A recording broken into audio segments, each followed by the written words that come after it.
হযরত শাহজালাল আন্তর্জাতিক বিমানবন্দর থেকে প্রায় ১২ কোটি টাকা মূল্যের ৭০টি স্বর্ণের বার জব্দ করেছে বিমানবন্দর কাস্টমস কর্তৃপক্ষ। বৃহস্পতিবার সকাল ৯টার দিকে কাতারের দোহা থেকে আসা বিমান বাংলাদেশ এয়ারলাইন্সের একটি ফ্লাইট থেকে স্বর্ণের বারগুলো জব্দ করা হয়।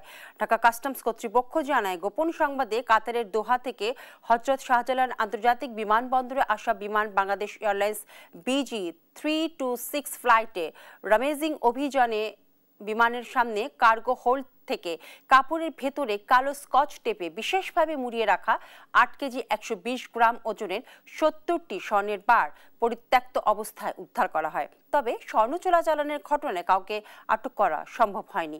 স্বর্ণের বার জব্দের বিষয়টি নিশ্চিত করে ঢাকা কাস্টমস হাউসের কমিশনার মোহাম্মদ জাকির হোসেন বলেন, বাংলাদেশ কাস্টমস দেশীয় অর্থনীতিকে নিরাপদ রাখতে বৈদেশিক মুদ্রা পাচার এবং চোরাচালান রোধে সর্বদা সচেষ্ট।